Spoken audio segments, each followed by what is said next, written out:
Dear Patriots, before the news starts, please subscribe to our patriotic channel by clicking the subscribe button.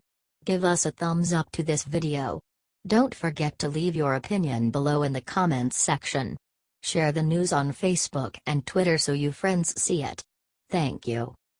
Tucker goes nuclear on Lib who says Mexico treats its minorities better than America.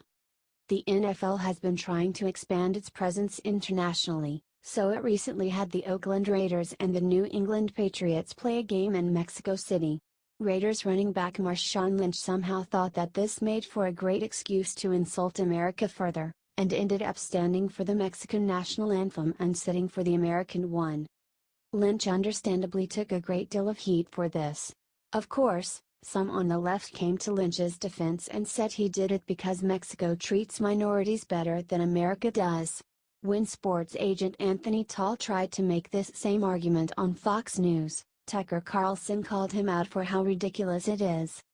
Said Tucker, "I don't understand why Marshawn Lynch is under the impression that Mexico is a more virtuous country than his own. Where would he get that idea?" Anthony replied patronizingly, "You have to ask yourself what would drive someone, a multi-million-dollar athlete, to stand during the Mexican national anthem and not want to stand on his own? Where does that come from?" "I'm going to say it comes from a lot of statistics," retorted Carlson. "What it doesn't come from is a deep knowledge of Mexico." He went on, "Have you seen the people who run Mexico? Is there a country in the world with a firmer color bar than Mexico? I don't think there is. Is there a country with a more grotesque history of slavery than Mexico? How do Afro-Mexicans do? Do you have any idea? Does Marshawn Lynch have any idea? I mean, let's be real here, you'd rather be black in America than Mexico any day of the week." Tall disagreed and then Tucker scolded him, saying, "When you're a famous person who commands the attention of an entire country, and has reaped such profound rewards from that country as Marshawn Lynch has, it doesn't mean that you have to love the country, but it means that you can't be as mindless as he is," Carlson said. "You can't say something that's so stupid like, 'I would be treated better in Mexico.' That's insane. And don't you think it's incumbent on him to maybe learn something before weighing in on a topic this divisive? Are you glad Tucker spoke out?"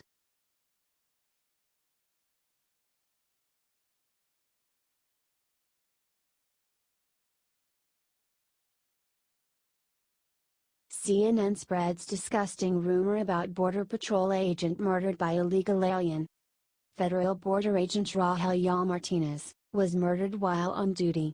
While the cause of death hasn't been 100% proven, however, the National Border Patrol Council believes that Martinez was bludgeoned to death with rocks. Liberals won't want to admit this, however, since it proves that there are dangerous people on the border trying to get into our country. CNN's Alison Camerota insisted that his death could be the result of a fall. "It seems that there were no shots fired, that it was blunt force trauma," said Republican Representative Dan Donovan. "Could it have been from a fall?" asked Camerota. "You know, that's up to the medical examiner to determine. But one gentleman was killed and one was severely injured. It just shows you how dangerous the border is," said Donovan. However, Martinez union spokesman said it was definitely not a fall. "There's no way he fell. Border Patrol agents are like mountain goats. They don't fall. Especially two at the same spot," said the spokesperson. Border Patrol Council President Brandon Judd believes this incident shows the USA's need for a border wall. "I do absolutely approve that we do need barriers in strategic locations, which is exactly what we've been saying from the very beginning. I think that you have to, as the President of the United States, I think that you have to illustrate examples of why a wall would be needed. So, I absolutely approve of his tweet saying this is an example that shows why we need a wall," said Judd.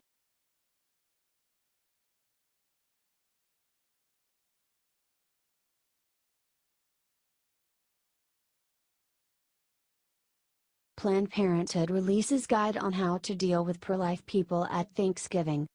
Want advice on how to deal with tricky relatives at Thanksgiving? The last people you would go to is an organization that tells you to kill people when you find them to be an inconvenience. However, Planned Parenthood posted their advice Thanksgiving, how to deal with difficult people. Self-care, make decisions about what to do around Thanksgiving so you feel safe, whether that means not going home at all, going home with a friend or partner by your side, or only visiting for dinner.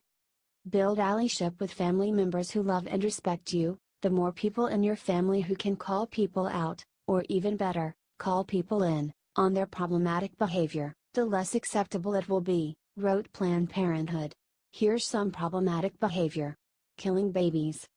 Engage people in conversation, if you feel safe doing so, start with a mutual value, like freedom, respect, or love, they wrote. It's funny that they left out life. Take a stand. It's totally okay to tell someone that their language or behavior is hurtful and unacceptable to you. Tell them about the impact it has on you and why, and what the consequences of their actions are to the larger community, writes Planned Parenthood. Tell them you expect better, and what the consequences are if they don't change, like cutting off contact with them or leaving. And you're allowed to end the conversation, leave the room, and set whatever boundaries you need to feel safe, they write. The only person who can't feel safe, however, are the unborn babies.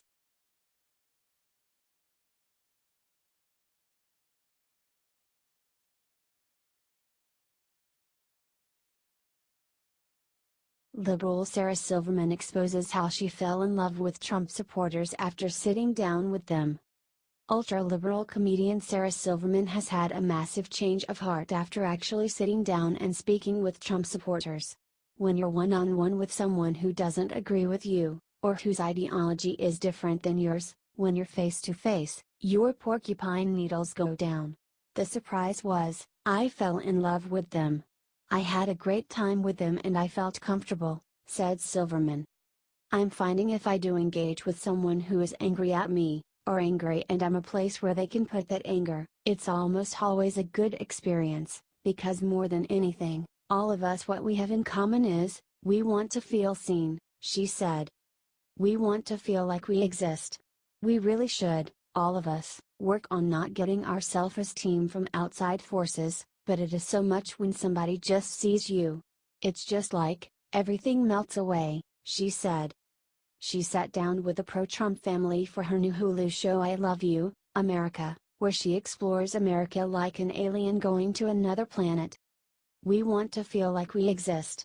We really should, all of us, work on not getting our self-esteem from outside forces, but it is so much when somebody just sees you. It's just like, everything melts away. We just all just human out again, she said. However, she still hates President Trump. After his victory, she claimed to have survival-based fear and wanted a military coup against the president. It's nice to see her maybe becoming a little less crazy after her experience.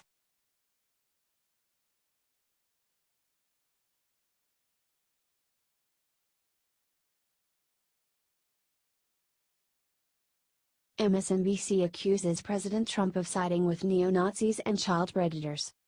President Trump came forward in defense of Roy Moore, because there is no evidence that the allegations are true. Liberals are furious that the president believes in innocent until proven guilty. Even though they shun Bill Clinton's accusers, they treat Roy Moore accusations like they are proven facts.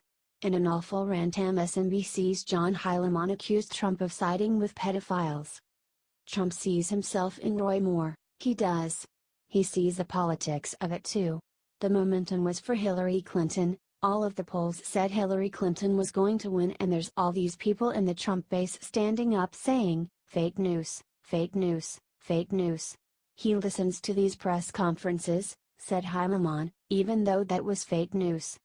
He recognizes the dynamic in Alabama where he hears Roy Moore's defenders attacking the Washington Post, saying that the women made it all up. He thinks the woman who attacked him made it all up, said Heilemann. He added, the best analogy to me for this, trying to loop all this together, is Charlottesville. Was there no one who could go into the Oval Office and say to Donald Trump it's bad to be on the side of neo-Nazis? The answer was no then, and the answer is no now, said Heilemann. What's worse, a child predator or a neo-Nazi? I'm not going to make a call on that, But Donald Trump didn't seem to find a problem to be on the side of neo-Nazis, and apparently he doesn't see a problem being on the side of the accused child predators either, he said. Is MSNBC fake news?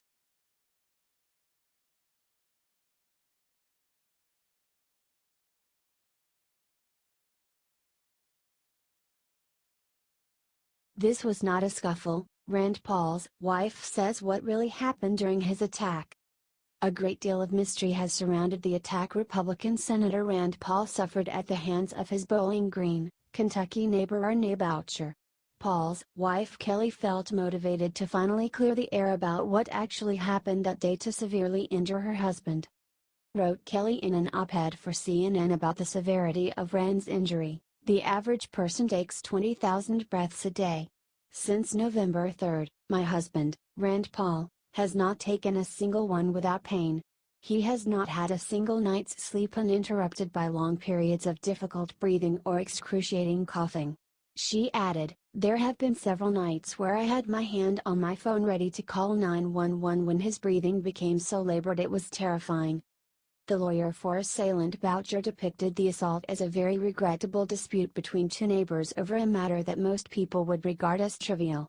He added, the unfortunate occurrence of November 3 has absolutely nothing to do with either's politics or political agendas. Kelly said that the media had not reported the story truthfully, and that they had not spoken to their neighbor Arne in a decade. Said Paul, nobody in our family has, nor have we communicated with anyone in his family. With Rand's travel to D.C. in the last 7 years, he has rarely seen this man at all.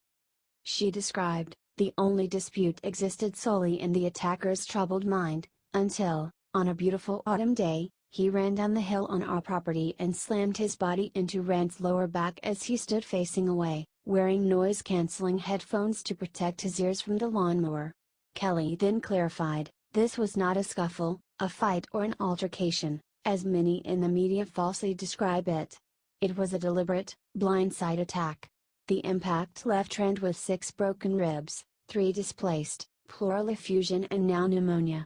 Are you glad Kelly told the truth about this strange, unprovoked attack?